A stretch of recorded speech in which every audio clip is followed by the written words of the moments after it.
A Burning of Lime by Benjamin Jones. And the people shall be as the burning of lime. You that are far off, acknowledge my might. Chapter 1. Nineveh's Dream. The people keep saying, "Tell us what happened, Nineveh, for that is my name. I am a chemist and an opioid addict. Since I have a perfect understanding of everything that has happened from the start, I feel compelled to articulate the sequence of events so that you may know the certainty of everything that has transpired. There was in the days of the gifted one, for that is what he made us call him, a great disease outbreak, dysteria, a brain disorder which gradually destroys one's ability to think rationally. Cognition functioning are so severely impaired that those affected eventually lose the ability to remember, to think clearly, or to reason. All logic seems to disappear, and the moral threshold begins to erode. Behavior that had previously been abhorred now became acceptable and often encouraged. Murder and strife became the new normal. Dysteria found its origin in an unusual mutation of the flax plant. Flax is the main component in linen. U.S. currency is printed on a material that is 25% linen. The toxic flax strain seemed to be extremely prevalent in that type of linen used to produce American money. The more one was exposed to money, i.e. touching, smelling, etc., the more pronounced the brain degeneration. Subsequently, the wealthy members of the society who were the most adversely affected formed a political group known as the Dysterians. The poor, on the other hand, experienced minimal impact. Over the course of time, the balance of power began to shift. Knock on the door. Nineveh is interrupted by a loud pounding on the door. Nineveh. Who is it? Messenger. I have a message for Dr. Nineveh Smith. Nineveh accepts the message, which reads, "Meet me at Carter Park. There's a garden under the bronze cross. I'll be there at sunrise. Come alone. Signed, the gifted one." Nineveh continues. Where were we? Oh, yes, this dysteria mess. One thing I think I should point out before we go any further. Because of my addiction, I find myself falling asleep at the most inopportune moments. During these times, I dream very vivid dreams. I have visions which trouble my soul. In one of my visions, I saw two men, one blind, the other deaf. The two men were attempting to communicate with one another to no avail. The blind man could not see the sign language used by the deaf man, and the deaf man could not hear the words spoken by the one without sight. Then I cried. If only there was someone who could stand between the two and help them communicate. Immediately, a voice thundered from the clouds. Voice. I sought for a man among them that would intercede before me, but I found no one. While the voice thundered, a small child walked up to the deaf man and hugged him. The man seemed very happy to see the child and called her daughter. Seemingly out of nowhere, an armed man walked up to the deaf man and shot him in the head. Knocking.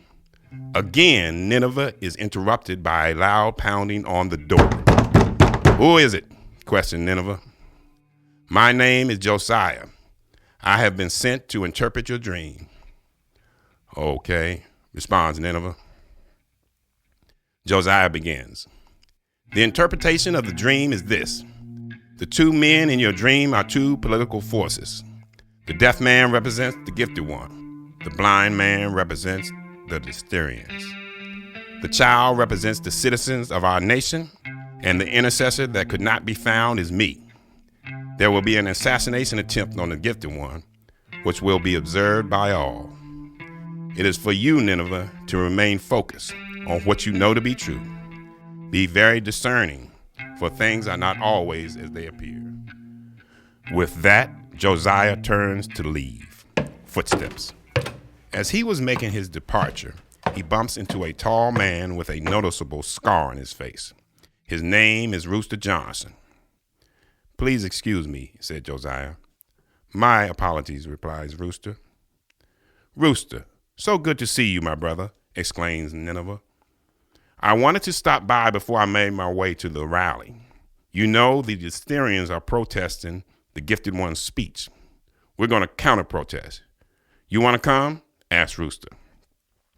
"You know my position on the Gifted One and the Assyrians. All of them are corrupt. Furthermore, if the Gifted One sees my face, I'll be in jail before sundown," said Nineveh. "Yeah, I guess you're right. Later, bro," said Rooster as he departs. Chapter 2. The Speech. That afternoon, standing at a podium, the Gifted One addresses the nation. Racism is still alive in American society and much more widespread than we realize. We must see racism for what it is. It is the myth of a superior and inferior race. It is the false and tragic notion that one particular race or particular group is responsible for all the progress, all of the insight, and the total flow of history. And the theory that another race is totally depraved, innately impure, and innately inferior. In the final analysis, racism is evil because its ultimate logic is genocide. Hitler was a sick and tragic man who carried racism to its logical conclusion, and he ended up leading a nation to the point of killing over 6 million Jews. This is the tragedy of racism, because its ultimate logic is genocide. If one says that I am not good enough to live next to him, if one says that I am not good enough to have a decent job or to go to school with him merely because of my race, he is saying consciously or unconsciously that I do not deserve to exist. To use a philosophical analogy here, racism is not based on some empirical generalization. It is based rather on an ontological affirmation. It is not the assertion that certain people are behind culturally because of environmental conditions. It is the affirmation that the very being of a people is inferior. And this is the great tragedy of it all. Crowd noise. Outside at the Capitol, the Assyrians rage. "Storm the Capitol," one cried. "Invade the Capitol," shouts another. "Fight, fight, fight," bellows the crowd, carrying signs reading, "Kill the innocent." Chapter 3. The Machine. The next morning, Nineveh and the Gifted One meet in the garden under the bronze cross. Nature sounds. Nineveh: "I think your ideas are good. They seek to eliminate exploitation and oppression. I get it. Our current system pushes individuals into ruthless behavior toward one another in the name of economic advancement." The Gifted One: "Exactly. The machine works toward a specific end. Each economic step forward is accompanied by a series of political advancements that promote its interests. When the machine gets the upper hand on the oppressed group, it pushes down with inexpressible fury. It isolates, it alienates, it marginalizes all relationships that stand in opposition. It drowns the most heavenly ecstasies. Religious sentimentalism and social consciousness are all engulfed in the bitter waters of narcissistic calculation. A person's self-worth is reduced to a means to conduct business. The sacred family bond become mere money connections. The only relationship that remains is naked self-interest and callous cash payment. Religious and political objectives become mere illusions. All that is of substance melts. All that is holy is profane, and we are forced to face our true condition, the reality of shameless, brutal exploitation. All members of the society are subject to it. The physician, the intellectual, the priest, and the poets all become puppets of the machine. The machine must expand. The machine must produce. The machine must engulf the globe and promote universal interdependence of nations, a world economy, a world government. All nations must comply or face the pain of annihilation. But because of hysteria, the balance of power is shifted. The poor are rising up and the machine is being dismantled and rebuilt. So you can see the release of the cure would undermine the process. We can't allow this to happen. Nineveh, I won't be silent about the cure. It will be released. Chapter 4. Cassius in jail. Later that afternoon, the gifted one raised greatly trouble about a situation at the city jail. The gifted one. Will someone explain to me why Cassius Smith is still behind bars? Silence. Facilitate the means of his escape, said the gifted one. Meanwhile, at the city jail, Cassius Smith and his cellmate engaged in the meaningless conversation that consumed their day. I was the hardest brother on the block, boasted Cassius. Bust a cap in a minute. That don't matter in here, Cassius. You gotta know how to push that steel in here, if you know how to push it, said cellmate. I know how to push it. That punk Clipper found out, said Cassius. Cassius continues. If he would have beat me down and took my sneakers, I would have respected that. But to sneak into my cell and steal them? Nah, that's a coward that has to die. Over sneakers, Cassius? Is it that serious? Questions cellmate. Yeah, it's that serious, responds Cassius.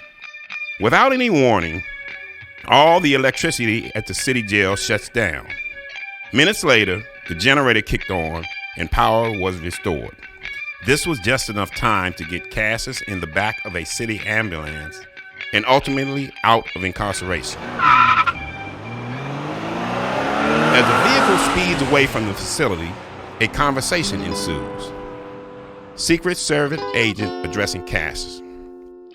Gifted one will think you are part of his security detail. Once you get close enough to him, put the pistol to his head and yell, "Get back." The plan is executed without a hitch. The gifted one leaves the building with Cassius at his side. In the blink of an eye, the gun is at his temple. Cassius then announces his plan to kill the gifted one unless specific demands are met. At the Capitol, discussions take place to determine the best plan to address the hostage crisis. Junior agent addresses senior agent. Sir, the gunman has been identified as Cassius Smith, a convicted felon who just recently escaped from the city detention center. One thing important to point out, the gunman's brother is Dr. Nineveh Smith. The nut job who thinks he can cure dysentery?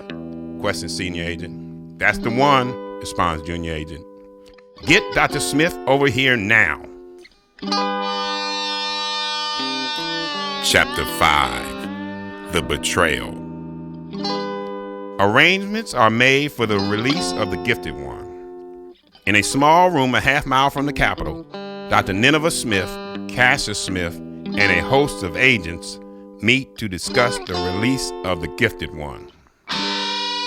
Nineveh enters the room and addresses his brother. Cassius, please think about what you're doing, begs Nineveh. I will, and I have. Good to see you, Nineveh, said Cassius. With that, Cassius points a pistol at Dr. Nineveh Smith and fires. Gunshots. Smith slumps to the ground and dies. On the desk of the gifted one, the phone rings loudly. Phone rings. It is done, whispers the voice on the phone. Excellent. Continue as planned. The news of the murder hits social media instantly. News clip.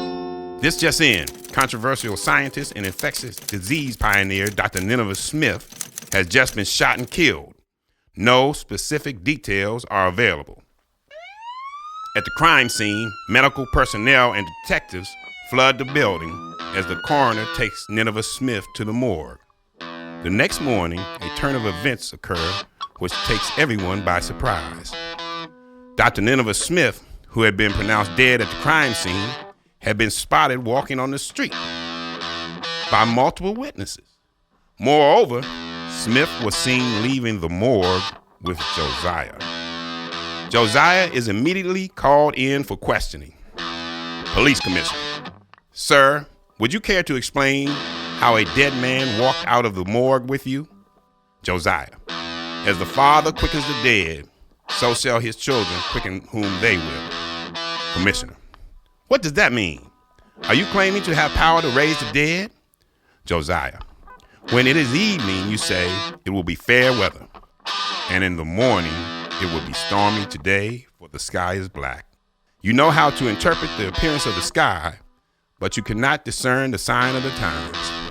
Commissioner: Get this lunatic out of my face, and somebody set up a meeting with the gifted one.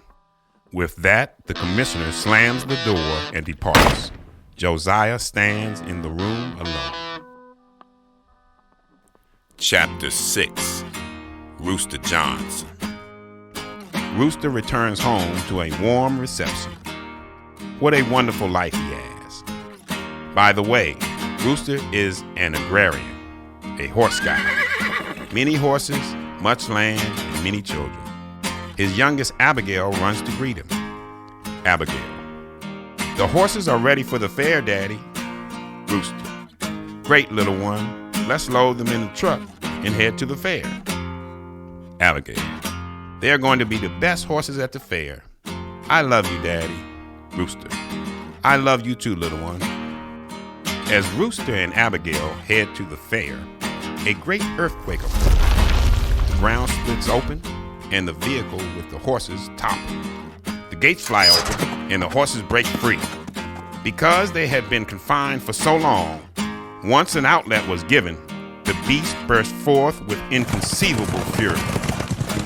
As the animals speed forward, suddenly out of nowhere, Josiah appears in the path of the oncoming herd. The beast trampled his body as they raced toward the horizon. And here's where the story gets interesting. Many witnesses claim to have seen Josiah float away into the clouds. The commissioner and the gifted one discuss the events. The gifted one: Where is Josiah's body? Commissioner: He floated away. The gifted one: Humans don't float away. Commissioner: Yeah, that's what your mouth says. In the distance, the line burned. The end.